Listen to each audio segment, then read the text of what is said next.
A arte sagrada da tradição ortodoxa etíope tem o poder de nos transportar diretamente para o coração de uma devoção milenar. Após extensas pesquisas e avaliações técnicas, especialistas do governo da Etiópia e da Unesco chegaram a um consenso: esses tesouros culturais precisavam ser protegidos por uma imensa estrutura protetora. E se as últimas palavras de Jesus não tivessem sido o fim, mas o início de uma mensagem destinada aos dias de hoje? Escondidos nas igrejas escavadas na rocha da Etiópia, um dos mais antigos manuscritos bíblicos do mundo foi recentemente analisado por inteligência artificial, revelando ensinamentos pós-ressurreição tão surpreendentes que deixaram historiadores sem palavras. Imagine descobrir um alerta final de Jesus, escrito há 2000 anos e decifrado pela tecnologia moderna. Nada de lendas ou interpretações duvidosas, apenas escrituras antigas, intocadas por 2 milênios. Acompanhe essa jornada. Isso pode transformar tudo o que você acreditava saber sobre fé. Vamos começar pelo que muitos desconhecem: a Biblioteca Proibida. Enquanto a maior parte do mundo cristão se baseava em uma Bíblia com 66 livros, monges etíopes preservavam uma versão com 88, ou seja, 22 textos a mais, deliberadamente excluídos das versões ocidentais. Por quê? Porque esses não eram simples relatos. Eram as próprias palavras que Jesus pronunciou após ressuscitar, tão impactantes e revolucionárias que ameaçavam abalar as estruturas da religião organizada. Durante séculos, monges etíopes arriscaram suas vidas para proteger esses manuscritos. Copiavam cada linha à mão, escondiam-nos em mosteiros nas montanhas e os transmitiam através de guerras, invasões e tentativas de apagá-los da história. Mas a verdadeira revelação veio à tona em 1950, quando a pesquisadora Beatrice Plane fez uma descoberta extraordinária no mosteiro de Abbagarima, 2 evangelhos antigos escritos em Ge'ez, a língua ancestral da Etiópia. Por décadas, estudiosos acreditavam que esses manuscritos tinham, no máximo, 900 anos. Até que a inteligência artificial entrou em cena. Quando a Universidade de Oxford aplicou datação por carbono e tecnologias avançadas de escaneamento no século XXI, desvendou passagens que permaneceram seladas por quase 2 milênios. Palavras tão desgastadas pelo tempo que se tornaram ilegíveis aos olhos humanos voltaram a ser compreendidas. Os resultados foram chocantes. Os chamados Evangelhos de Garima foram produzidos entre os anos 330 e 650 d.C. Isso os torna possivelmente os mais antigos manuscritos cristãos ilustrados e completos já encontrados, mais antigos que qualquer texto descoberto em Roma, mais antigos que os documentos sírios, mais antigos do que se imaginava possível. Estamos falando de livros feitos de pele de cabra, com 10 centímetros de espessura, adornados com cores vibrantes que resistiram por 1.600 anos. Um pesquisador os descreveu como desgastados e manuseados, pois não são peças de museu. Esses volumes continuam em uso no mesmo mosteiro, lidos diariamente pelos monges desde sua criação. Enquanto impérios surgiam e caíam, enquanto Roma queimava livros que não aprovava e o cristianismo ocidental decidia quais textos banir, os monges etíopes simplesmente seguiam lendo, copiando e preservando. O que eles guardavam era explosivo. De acordo com a Bíblia etíope, especialmente em textos como o Livro da Aliança e o de Etessaron, Jesus não morreu e ascendeu aos céus imediatamente. Ele permaneceu por 40 dias, ensinando aos seus discípulos mais próximos segredos que jamais chegaram ao cristianismo tradicional. E esses não eram ensinamentos reconfortantes para escolas dominicais. Eram advertências, profecias e verdades incômodas sobre o destino de sua mensagem. Jesus previu que suas palavras seriam distorcidas. Alertou que as pessoas gritariam seu nome aos 4 ventos, mas ignorariam tudo que ele realmente ensinou. Construiriam templos grandiosos enquanto esqueciam que o verdadeiro templo é a alma humana. Soa familiar? Ele disse que, no futuro, líderes religiosos usariam seu nome para obter dinheiro, poder e controle. Que a fé se tornaria uma questão de edifícios e rituais, em vez de amor e verdade. Se isso não causa um arrepio em 2025, não sei o que causaria.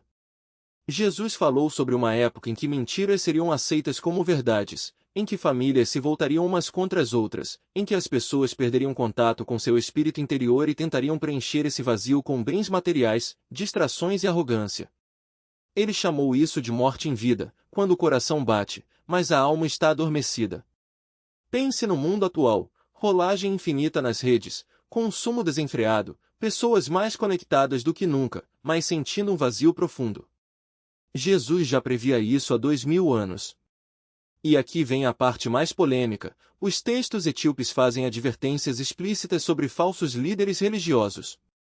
Pessoas que parecem santas, falam como santas, mas na verdade prejudicam aqueles que deveriam proteger. Jesus orientou seus seguidores a evitá-los a todo custo. Para ele, a verdadeira santidade não está em vestes luxuosas ou orações barulhentas, mas em compaixão genuína, verdade e serviço ao próximo. E, no entanto, foram exatamente esses textos que foram banidos da Bíblia Ocidental. Coincidência? Cada um pode tirar suas próprias conclusões. Mas as advertências são apenas o começo. A Bíblia etíope contém ensinamentos sobre vida, morte e a natureza da realidade que vão muito além do que se costuma ouvir. Poucos sabem, por exemplo, que o livro de Enoque, um dos textos mais controversos já escritos, sobrevive em sua forma completa apenas na Etiópia.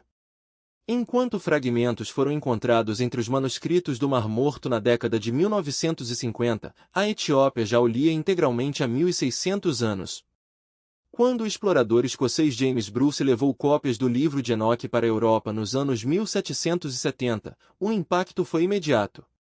A primeira tradução para o inglês, em 1821, gerou tanto entusiasmo quanto a descoberta dos manuscritos do Mar Morto décadas depois. Por que tanto alvoroço? Porque Enoque aborda temas que desafiam a teologia convencional. Fala sobre anjos caídos, os nefilins, as razões por trás do dilúvio de Gênesis e profecias detalhadas sobre o Messias. O Novo Testamento faz citações diretas desse livro, a Epístola de Judas reproduz trechos de Enoque palavra por palavra, e mesmo assim ele foi excluído das Bíblias ocidentais. Mas a Etiópia o manteve. Incluiu-o em seu cânone oficial, e ele moldou toda a compreensão do cristianismo no país. Jesus ensinava que a morte não é o fim, mas apenas o corpo se desgastando como roupas velhas. A alma retorna à luz divina, ao seu verdadeiro lar. Ele dizia aos discípulos para não temerem a morte, mas sim viver sem espírito, aquela morte em vida mencionada anteriormente. Segundo esses textos, cada pensamento, cada emoção carrega peso espiritual. A vida interior está constantemente levando a alma em direção à luz ou arrastando-a para a escuridão. Ele enfatizava que o reino de Deus não é um lugar distante nas nuvens, mas algo que existe dentro de cada um. A alma é o verdadeiro templo. Cada ato de bondade, cada momento de perdão, cada expressão de amor genuíno desperta o que há de mais profundo em nós. Manuscritos resistiram não apenas ao tempo, mas às mãos daqueles que tentaram apagá-los. Durante a invasão italiana no final do século XIX, soldados saquearam igrejas e queimaram textos sagrados. No entanto, muitos dos documentos mais preciosos foram escondidos em cavernas ou enterrados sob o solo das montanhas, protegidos por monges que arriscaram suas vidas para preservá-los. A fé etíope não se limitava a dogmas ou rituais vazios, ela era viva, pulsante, enraizada na experiência direta do divino. Enquanto outras tradições cristãs debatiam se Jesus era homem ou Deus, os etíopes já haviam transcendido essa dicotomia. Para eles, Cristo era a encarnação da luz interior, o caminho para despertar a centelha divina que habita em cada ser. Os textos preservados na Etiópia revelam uma visão de mundo onde o sagrado não está confinado a templos ou escrituras, mas permeia cada aspecto da existência.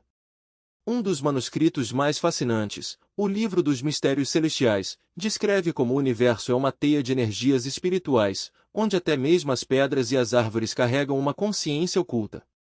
Jesus, segundo essas passagens, não veio apenas para perdoar pecados, mas para ensinar que a matéria e o espírito são inseparáveis. Ele falava de uma luz primordial que brilha em tudo, mesmo nas sombras, e que o verdadeiro pecado não é a transgressão de regras, mas o esquecimento dessa verdade. Essa compreensão cósmica explica por que os etíopes sempre viram sua terra como um lugar sagrado. As igrejas de Lalibela não foram construídas para impressionar, mas para revelar. Cada detalhe arquitetônico, cada símbolo esculpido na rocha, é uma chave para desvendar mistérios espirituais. Os pilares internos, Por exemplo, não são meros suportes estruturais, eles representam a coluna vertebral do universo, o eixo que conecta o céu e a terra. Os monges que as esculpiram não eram apenas artesãos, mas místicos que entendiam a pedra como um veículo de transformação. Quando um peregrino entra em uma dessas igrejas, não está apenas visitando um monumento, está atravessando um portal. E então há a questão do Arca. Enquanto o mundo ocidental trata a Arca da Aliança como um objeto perdido ou um mito, os etíopes a consideram uma realidade viva. Segundo a tradição, ela não é um baú de ouro guardando tábuas de pedra, mas um receptáculo da presença divina, capaz de manifestar milagres e proteger a nação. O monge que a guarda, conhecido como guardião do Tabote, vive em reclusão absoluta, dedicando-se a uma vida de oração ininterrupta. Sua existência é um lembrete de que o sagrado não pertence ao passado, mas está ativo, pulsando no coração da fé etíope. O que torna essa tradição ainda mais extraordinária é sua capacidade de resistir à modernidade sem se fechar para o mundo. Enquanto muitas religiões se tornaram instituições burocráticas ou se fragmentaram em seitas, o cristianismo etíope manteve sua essência, uma espiritualidade que é ao mesmo tempo ancestral e revolucionária. Os monges de hoje continuam copiando manuscritos à mão, usando técnicas milenares, não por nostalgia, mas porque entendem que a verdade não pode ser aprisionada em fórmulas. Cada letra, cada traço de tinta, é um ato de devoção, uma ponte entre o humano e o divino. E talvez seja essa a maior lição que a Etiópia tem a oferecer: a fé não é um conjunto de crenças fixas, mas uma experiência viva. Os textos que sobreviveram não são relíquias de um passado distante, mas convites para despertar. Eles nos lembram que Jesus não veio para fundar uma religião, mas para revelar uma verdade simples e profunda: a luz que buscamos já está dentro de nós. E que, em meio às sombras do mundo, o caminho de volta para casa sempre esteve ao nosso alcance. A monastério resistiu a invasões, guerras e desastres naturais. Manuscritos que poderiam ter sido destruídos foram salvos pela devoção e pela fé, transmitidos com cuidado de monge a monge. Não foram escondidos por fama ou prestígio. Foram preservados para um tempo em que o mundo talvez precisasse deles novamente. E agora, na era moderna, a inteligência artificial auxilia estudiosos a finalmente decifrá-los por completo, revelando insights capazes de transformar nossa compreensão do cristianismo primitivo. A Etiópia é mais do que um país. É um arquivo vivo, uma fortaleza espiritual onde fé, história e cultura se entrelaçam. Suas igrejas, festivais, manuscritos e tradições monásticas são testemunhos de uma devoção que atravessou milênios, garantindo que algumas das verdades espirituais mais profundas da humanidade sobrevivessem. Enquanto grande parte do mundo esqueceu, a Etiópia lembrou, e, ao lembrar, preservou um tesouro que hoje pode falar ao mundo moderno de maneiras que poucos poderiam prever. Por 2000 anos, monges etíopes guardaram essas palavras não pelo poder, não pela doutrina, mas porque acreditavam que as gerações futuras precisariam delas. E, olhando para o nosso tempo, com suas buscas espirituais, convulsões sociais e questionamentos morais, talvez estivessem certos. Os evangelhos de Garima, as igrejas escavadas na rocha de Lalibela, o festival de Tinca, a Arca em Axum. Todos contam uma história de resiliência, fé e devoção inquebrável. A lição que a Etiópia ensina é profunda: a verdade pode sobreviver aos piores testes, e às vezes as descobertas mais extraordinárias estão escondidas nos lugares mais remotos e inesperados, esperando o momento certo para serem reveladas. Agora, enquanto a tecnologia moderna nos permite finalmente desvendar esses textos antigos, o mundo começa a entender por que a fé etíope resistiu quando tantas outras coisas se perderam. Ao preservar esses ensinamentos, a Etiópia não apenas protegeu a história, ela guardou uma mensagem para a humanidade. E talvez, depois de 2000 anos, o mundo esteja finalmente pronto para ouvi-la. A mensagem que muda tudo. Mas o que fazemos com essa informação? A Bíblia etíope não está pedindo que você abandone sua fé. Ela está pedindo que você a aprofunde. Que olhe além dos rituais e das construções e se pergunte: estou vivendo com um espírito desperto? Ou sou um dos que caminham adormecidos? Esses textos antigos repetem os mesmos temas, uma e outra vez: o amor acima do poder, a verdade acima do conforto, a transformação interior acima da performance externa, o serviço humilde acima do espetáculo religioso, a conexão com o divino dentro de si, e não apenas a adoração do divino acima. Jesus ensinou que o reino de Deus não é construído por exércitos ou instituições. É construído por pessoas comuns que escolhem o amor quando o ódio é mais fácil, a verdade quando as mentiras são mais lucrativas, a fé quando o mundo diz para desistir. Os textos etíopes descrevem Jesus apoiando os modestos, os esquecidos, os fiéis silenciosos, não os poderosos e barulhentos. E talvez essa seja a lição mais radical de todas. Essas escrituras prometem que o verdadeiro Espírito de Jesus retornará, não em grandes templos ou através de pregadores famosos, mas nos corações pacíficos dos humildes e feridos. Aqueles que são genuínos e puros de coração sentirão isso profundamente dentro de si. Não será como as instituições religiosas esperam. Será um fogo que purifica, queimando mentiras, orgulho e engano, revelando a verdade à alma. Talvez esse fogo já esteja aqui. Talvez ele arde em silêncio nos corações daqueles que se recusam a deixar o amor morrer, que insistem na verdade quando todos aceitam mentiras convenientes. Talvez a revolução que Jesus previu não venha de fora. Talvez ela esteja despertando de dentro. Pense nos monges etíopes que preservaram essas palavras por 2000 anos. Eles viveram em algumas das condições mais adversas imagináveis, mosteiros nas montanhas, pobreza extrema, ameaça constante de invasão. Poderiam ter desistido. Poderiam ter decidido que não valia a pena. Mas não o fizeram, porque acreditavam que essas palavras importavam. Que a verdade importava. Que, em algum lugar, algum dia, as pessoas precisariam ouvir o que Jesus realmente disse. Não o que homens poderosos decidiram que ele disse, mas suas palavras originais, preservadas em seu poder autêntico.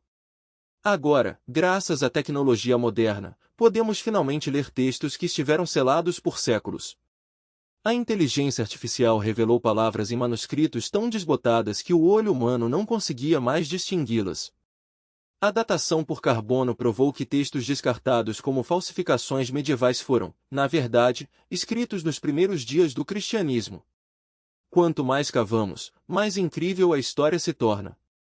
Quando se vê as celebrações de Tinca, centenas de milhares de pessoas reunidas em adoração alegre, carregando réplicas da arca pelas ruas, renovando sua fé em rios abençoados ao amanhecer, testemunha-se uma corrente ininterrupta de crença, que remonta aos tempos em que o cristianismo ainda era jovem.